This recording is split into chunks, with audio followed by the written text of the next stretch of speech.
Hello, my name is Joel McLeod, and welcome to the 905er. Since we started this podcast, the number one issue facing the 905 and Canada domestically has been housing. You and I both know that housing prices are running away from us. We are not building enough to keep up with demand. There are many thoughts on how we got here, but few solutions to the problem. Fingers are being pointed at different levels of government, with each finding ways to place the blame on each other for letting the other down. A perpetual circle of blame that does not solve the problem at hand. So who's going to actually figure this out and solve the housing crisis? Well, one city in the 905 might have finally gotten the ball rolling on solving the housing file. Last year, Mayor Carolyn Parrish was elected in a by-election to replace Bonnie Crombie as mayor of Mississauga. Upon taking office, one of the first actions she took was to create a housing task force to look at the city's bylaws, zoning, and policies to spur housing construction. 100 days later, the task force produced an actual plan that was enacted by City Council. The announcement will be in our show notes for you to look over yourself, but in broad strokes, Mississauga eliminated 50% of its development charges, revamped its zoning bylaws, and rushed to approve rental purpose-built housing projects. The result has been a mad rush to build market-driven housing in the city. Is this the solution to the housing crisis that we have been trying to seek all this time? Well, to talk about it, I've invited back to the podcast Mayor Carolyn Parrish to talk about this initiative and whether or not it is the way forward to build housing in the 905. Okay. This episode is sponsored by Friskies, who would like to tell your cats hi. Now, if that didn't get your cat's attention, there is one thing that always does the trick. Just pour some Friskies crunchy food in the bowl and you'll hear those paws come running. Works every time. With so many Friskies choices, you can always bring your cats running from their secret napping spots. There's always more to explore. See for yourself at friskies.com or visit your local store. Well, thank you, Mayor Carolyn Parrish from Mississauga, for coming on once again to talk about the number one issue in the province, housing. Mayor Parrish, thank you very much for coming on today. Oh, I'm actually pleased because the more publicity we can give what we've done in Mississauga, the better. Well, let's talk about this housing task force plan that you brought forward. Can you just give us the kind of the high level summary of what this is? Because this episode is going on to more than just Mississauga, the entire 905. I'm not sure everyone knows exactly what you've done here. Well, I got sworn in on June 24th, 2024. And 2 weeks later, I had my first housing task force meeting. And what we did was we invited Build Association. We invited about 30 of the best developers in the GTA that have been working in Mississauga fairly consistently, except for everything died off last year. In 2024, I think we approved about 2,600 units. So we were in a bit of a deadfall. So at the first task force meeting, we talked about what we could do internally in our planning department to make things go faster. And that was a little painful because all our planning people were there, the senior people.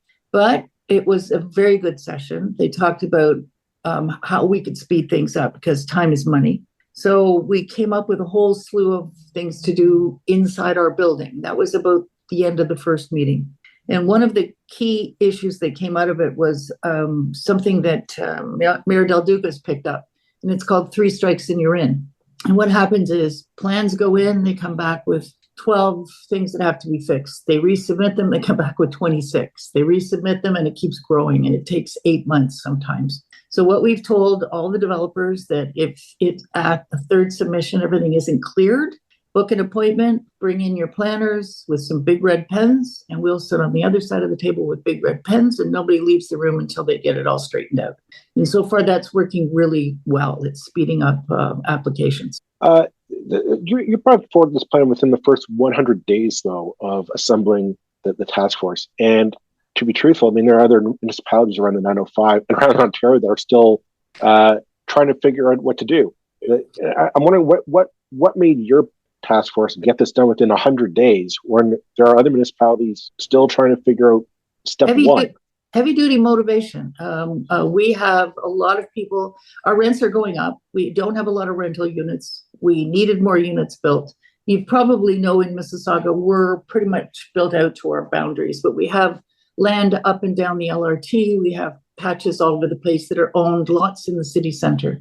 But all the, particularly condo building, has come to a dead halt. And I don't blame them, because every time you pick the newspaper up, you see that nobody's selling condo units. So we had an urgent problem, and we just decided to put our nose to the grindstone. We had 3 meetings a month apart.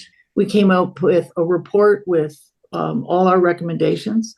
They went to City Council on January 29th, 2025. All the recommendations were passed. There were about 30 of them.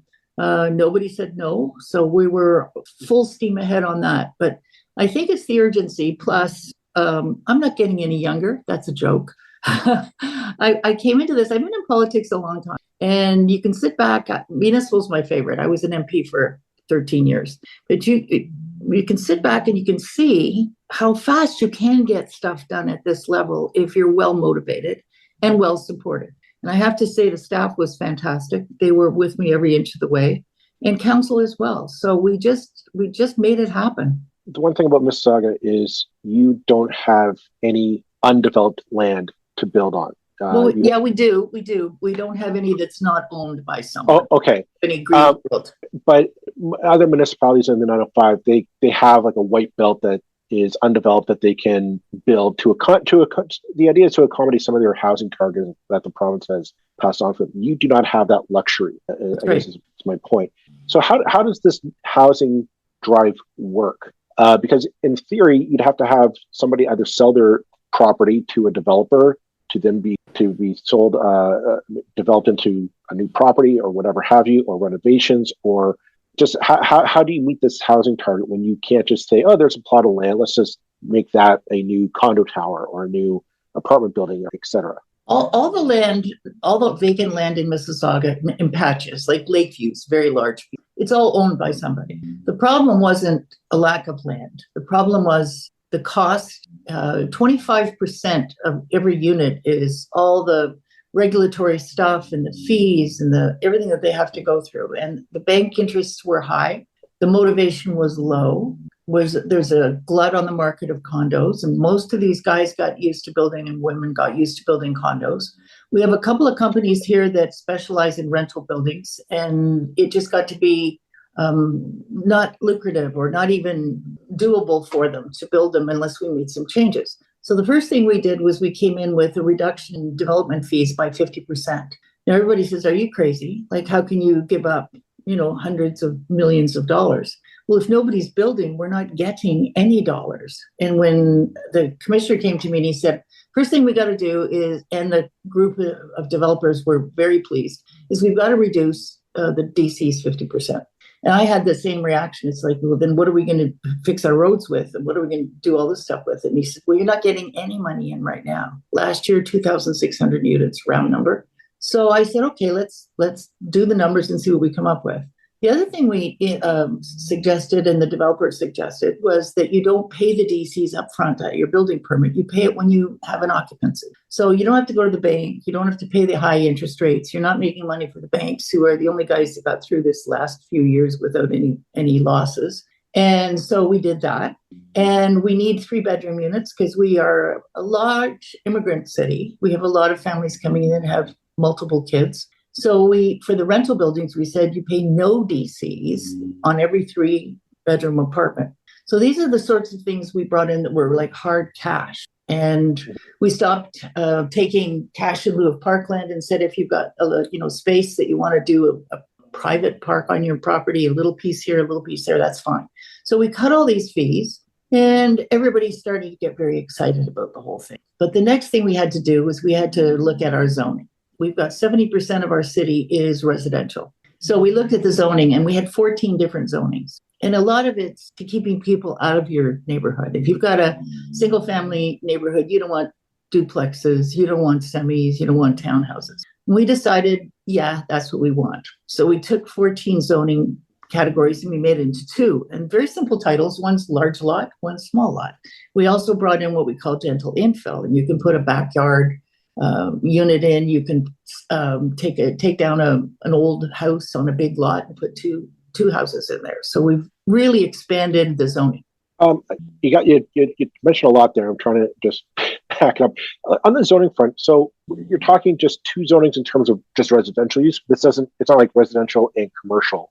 No. We didn't touch employment lands at all. Okay. Employment lands. Hazel McCallion was actually a genius. She made the formula right at the beginning as the city grew that there shall be 60% res and 40% employment lands. That's industrial, commercial, whole mix. And the reason she did that is you tack on about 10 or 20% on industrial taxes, and that helps keep the housing taxes lower. So, and it also creates jobs right here in the city, so you keep people out of their cars and off the roads on using transit. So we've kept that balance pretty well. I think we're at about 58% res and a little bit, no, the other way around. I think we're at a little bit higher in res than we are industrial, but it's close within 1% or 2%.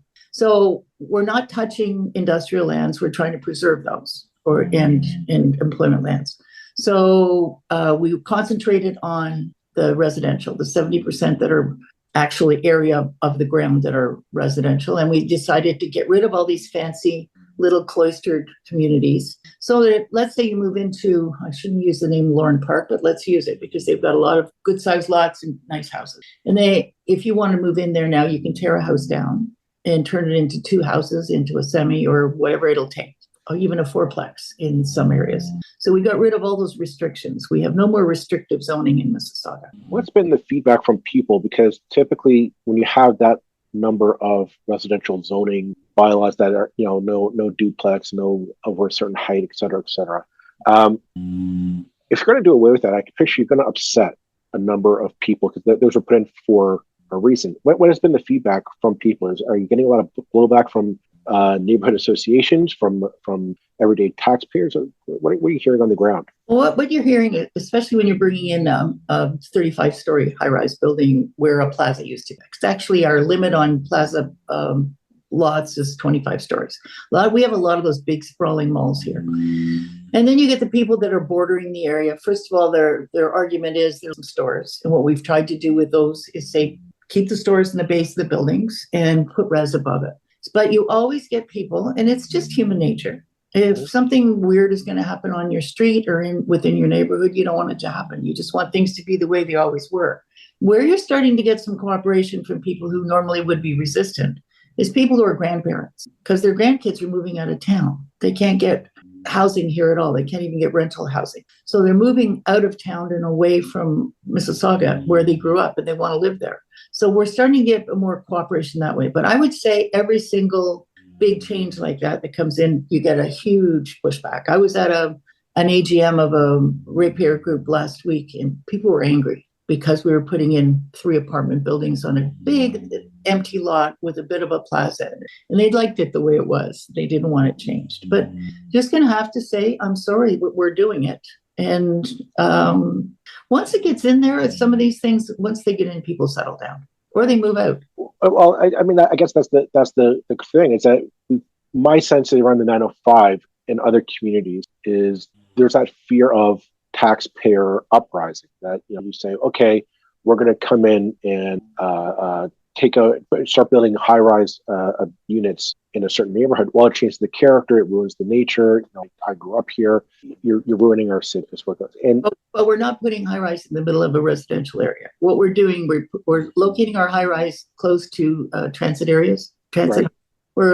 We are letting them redevelop malls because people are shopping through Amazon. They're shopping through all kinds of online things, and some of the stores are dying down a bit.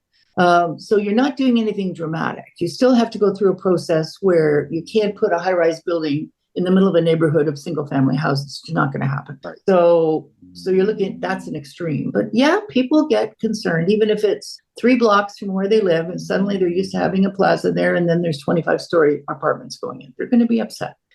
What I remember reading in your the press release, you had mentioned that there was about 2,000. There was about 2,000 new units approved. 2,600 last year, round. Right. And what number are you at now? Right now, as of the beginning or the middle of May, we're at 7,975 under building permit. That's incredible. That's incredible. What's your expected estimate of still to come? From what you've heard from developers well, what we did was we sent a letter out and then the task force still meets on occasion. We met April 29th and had Minister Flack there, the new housing minister. So we touch base now every couple of months just to see how things are progressing. But we sent letters out to them once all the different changes were passed and asked for their estimates and their locations. And we had about 13,000 saying they're getting ready. Of those, we've got almost 7,975 in some part of the process. They're either getting land use approvals, there's 2,984, site plan approvals, 3,846, building permits issued, 1,145. And at this point, if we get the 12,000 units, it's going to cost us over $100 million of loss, but we're still going to get $100 million in. So if we hadn't done this, we wouldn't be getting any money in and we wouldn't be getting anything built. And a lot of that's rental. A lot of it's rental. Well, okay. On that question, I have actually perfect two questions lined up for you. One is, with the development fees cut back 50%, how are you planning to budget for that shortfall? Are you just going to weather it and wait for property taxes to make that up over the long term? Or is the province going to step in and subsidize? How are you guys going to make that none work? Of the above. Well, I'll tell you, one of the things we're very lucky is we're pretty much built out, as we talked about. So we have our community centers in place. We have the libraries in place. We have all those things in place that make a city livable. We also have pretty good road structure. We have pretty good, all our pipes and things have been refreshed lately. So our infrastructure is in good shape. So we can weather it out, as you said. We can let it go for a while. But again, I'm saying if we didn't reduce them, we'd be in worse shape because we wouldn't be getting any applications in and we wouldn't be getting any DCs in. Now, we did get actually 44 million from the federal government, 2 drops. We're really sorry Nathaniel Erskine-Smith didn't keep the housing portfolio, because when we called him, I called him on a Saturday night. I got his cell phone from another MP out here. And I explained to him what we'd done. And I said, we're in line for 112 million over certain stages. We got 1 check already.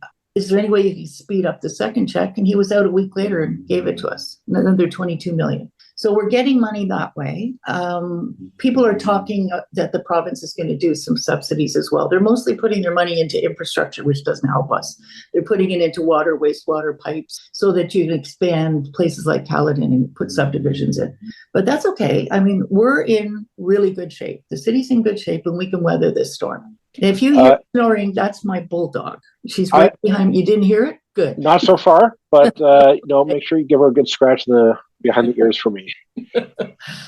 The priority, from the material that you put out, the priority that you seem to be focusing on is rental purpose built housing. That goes to the top of the list to get that done. I'm wondering if there's a plan to build some kind of subsidized housing for low income people or unhoused people to get them off the streets or to get them kind of stable and plugged back into the social pipeline. So I haven't heard anything of that so far. I'm wondering, are the plans that coming down to address that? Or... Two of the developers, one was Indwell, who do that type of housing. Another was Starlight. They were both on our committee. We gave out $44 million to 8 different developers quite recently if they are willing to build units that are below market value. Some deeply below market value and some somewhat below market value. And they have to guarantee those rents for 25 years. So we have had a couple projects come in, actually 8 of them. So we're doing that as well because we had groups on the task force that were very aware of that. And they also knew what we were doing. The other thing we did was we went to the region, which is a little tough to deal with because they give DCs as well, and they're higher than ours. We're trying to get them to reduce them to 50%. And Brampton and Caledon so far aren't interested.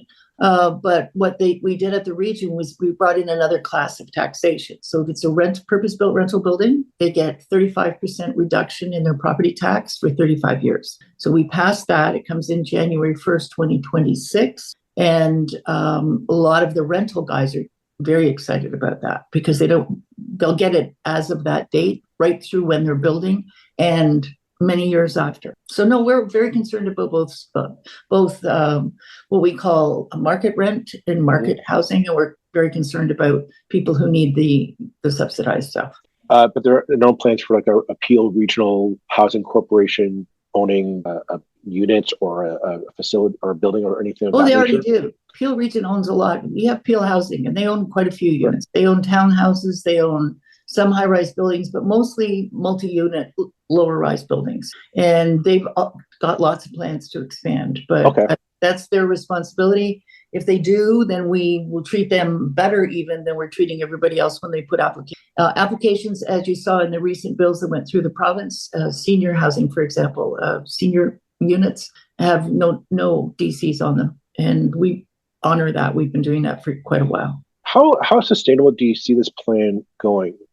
Because I guess that people are wondering, okay, you can weather it now, but what happens when you can't, when that rainy day happens? As it always happens, no matter the best laid plans and everything, something happens that you're not foreseeing, or you realize you've got to fix this. How I know the urgency is to build housing, but I guess my question is this sustainable over the long run, or is this just a stopgap measure to get the housing built now, and you'll figure out the rest of it? Well, it's a supercharge. It's a shot of high energy octane, but it's in place right now on our books because we're not like the feds or the province. We can't build in legislation that lasts forever. What we do, we can only commit one council session to it. So right now, anything that's got a building permit, any building that's got a permit by November of 2026, which is right after the next municipal election, that's all we can guarantee. Now, if I win again, when I win again, and if the council doesn't change dramatically, then we'll continue it until the slump is over. And we won't be building any new community centers because we don't really need to. We will be just very cautious with our infrastructure money. But again, I keep reminding people, if we didn't do this, we'd be getting zero in. If on this batch that's going through right now, it's 100 million is the 50%. And we're quite happy with that. I guess if we're going to keep going, sorry, my mind's working faster than my mouth is, and I'm having trouble. That happens to me a lot. A theme that I keep coming across on this podcast is that I think the 905 is in a transition period. All of our, whether it's Mississauga, Brampton, Burlington, Hamilton, we're all in this transition. We're turning into something that's not Toronto, but we're no longer just a quiet suburban commuter, where people park their cars to keep their stuff, but we all go work in Toronto. Thank goodness. Well, this is on you now as mayor. What's your vision of Mississauga now that you're trying to get housing built? You're trying to presumably keep younger families in Mississauga to start families, generational speaking. What's your vision for Mississauga outside of the rest of your term or even another term? Like what is that when people look back on Carolyn Parrish's tenure as Mississauga that you say I did that? That's because of me, and hopefully it's for the best. Well, one of the things I did do was we are one of the few large cities, I believe, in Canada that doesn't have a hospice for people who are dying or for their families to give them comfort. And the hospice group we've got right now, we're able to collect through donations $16 million. And they came to us and they said, for the other $16 million to start building, we need to borrow and we need you to countersign at the bank for us. And I asked them what the rate of interest was. I can't remember what they said, but it was pretty high. And so I checked with our lawyers. I said, can't they borrow from us? And we do the borrowing and pay 3.2% interest. And we give them the money and they pay us back and then we pay ours back. We make no money on it. So that is just been done. It went through council on Wednesday. The other thing is we did do a donation or a pledge to the new Trillium Hospital, which is going to be massive. It's going to be the largest teaching hospital in Canada. And we pledged $390 million. And what we have right now on our tax base is a 1% levy that's been on for 3 years. It's got 2 more years to go to refresh all our fire department. When that comes off, the 1% will go on for the hospital, and we've got many years to pay that. So when that hospital's built, I'll have a big smile on my face. It's going to be the best one in Canada. Other things, I'm really looking hard. We've already asked for requests for interest on our city center. It's drab. I don't know if you live here, if you've ever gone. I've been. I'll keep been. the opinions to yourself. I don't want to upset. It's boring. It's boring. We've got and just all fast food stores in the city center. So we had 5 different developers give us their ideas. 2 of them are to tear down the Living Arts Center and start from scratch. Really? Yes, and build a conference center and a hotel and some nice restaurants and a concert hall.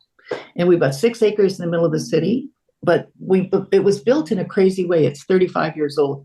They built it on an angle through the 6 acres, so it made the 2 pieces on either side useless. So if we tear it down, we straighten it out, and we do it, make it walkable, we've got lots of room there. And also downtown land is worth about $50 million an acre right now. We also own 2 pieces that Hazel preserved when we got the land for Sheridan College years ago.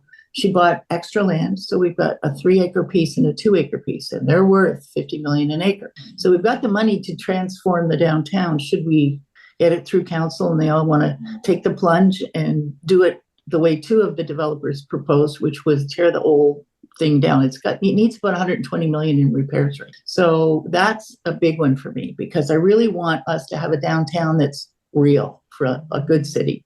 And so that's a big deal for me. We also have a huge celebration square, and we have festivals there booked right from the middle of April to the end of October. And we have to turn about 50% of them away because we just have that one space.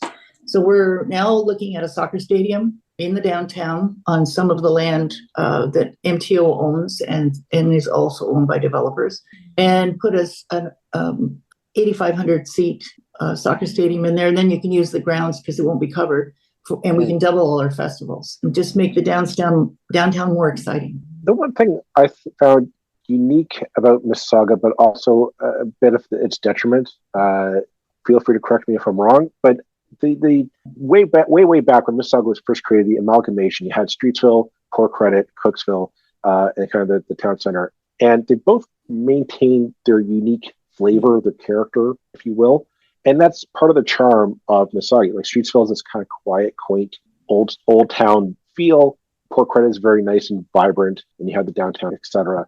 But at the same time, they're very separate from each other, very distinct. And I've always pondered, how does a city kind of unify those neighborhoods into one Mississauga character? Because that's something that I've never heard. I've heard Mississauga say, "Oh no, I'm from Port Credit, I'm from Streetsville, I'm from Cooksville," and they seem to kind of prioritize that over being "I'm from Mississauga." And that's a really good question, because my previous answer is we make the city center very vibrant, so people leave Streetsville and they come into city center.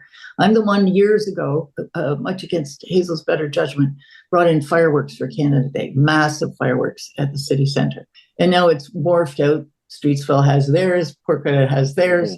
Port Credit's actually doing it from a barge in Lake Ontario this year, so it should be pretty exciting because they want to look at, in the future, doing a Benson and Hedges competition down there. So I don't know if you remember that. You're probably not. I do very well. But I think what we'd like to preserve is some of the quaint shopping areas and so forth. For example, in Streetsville, when the developers come in with 25-story buildings, they get turned down because it's a heritage district, and they've got, if you go down into parts of Port Credit, gorgeous, beautiful heritage houses, whole neighborhoods full of them. So it's important to preserve that, but it's also important to make the center of the city a draw. So they leave their little town when they feel like it. They come down to the theater, and they come to the restaurants, and they come to their folks come into the hotel. And we become a convention center, which brings other people in. It's good for tourism. I think it's a balance because nobody wants to lose those places, and nobody wants to lose the flavor of them. And they put a lot of, street festivals on and a lot of stuff. So people move around here. As a matter of fact, the complaint from Port Credit is too darn many cars on the side streets because there's something going on down there all the time. So, but I still think if we can really make the city center, I can't think of anything in the city center that's exciting. It's been a pet peeve of mine for years. I've lived here 50 years in this same house. And I want to do something exciting there so it has a brand and a name, and people come and then they say, yeah, I'm from Mississauga. Well, time will tell, and we'll see how that unfolds. I don't want to keep you too much longer, Mayor Parrish, but thank you very much for coming on today to talk about this. I look forward to seeing how this unfolds over the next few years and see if you finally crack the housing dilemma that has plagued 905 in Ontario at large for the last few. So best of luck to you and to the council and to the good people of Mississauga. And thank you very much, Joel. Thanks for taking the time and patiently listening. Are we still on? I'm Jeff Woods, and I'm shining a light on music and the rock stars who make it. He just was one of those people, he stood out. He was a magic guy. He really was a magic guy. We all have faults. He had the same amount of faults as we all had. This is before Led Zeppelin. Robert was full on. I mean, he was Led Zeppelin without the band behind him. He had the hair, the jeans, the whole thing, you know, and he was amazing. The Records and Rockstars podcast, heard around the world and yours to hear wherever you get podcasts. All the episodes from jeffwoodsradio.com. Hi, it's Scotty from the Momplex podcast. I'm right in the middle of recording a special summer series just for you. A 3-part podcast dropping this June, all about healing and detoxing your central nervous system. Your central nervous system is basically the main engine of your body, aside from your brain, of course. It controls your energy, your hormones, your digestion, everything. It's a big deal. But for so many of us moms, living in fight or flight mode becomes our default. It's like we're always on high alert, constantly bracing for the next thing. And yes, that fight or flight response is so powerful, it can literally save your life, but it's not meant to be switched on 24/7. When it is, that's when we start to feel burned out, overwhelmed, frustrated. It can spike our blood pressure, increase inflammation, and trigger all kinds of health issues. That's why I'm putting together this easy to digest, empowering 3-part series. It's designed to help you reset, regulate, and reclaim your nervous system so you can feel grounded, energized, and just plain amazing. Because it feels good to feel good, and you absolutely deserve that. Momplex with Scotty Durrett is on Apple Podcasts, Spotify, YouTube, and online at scottydurrett.com.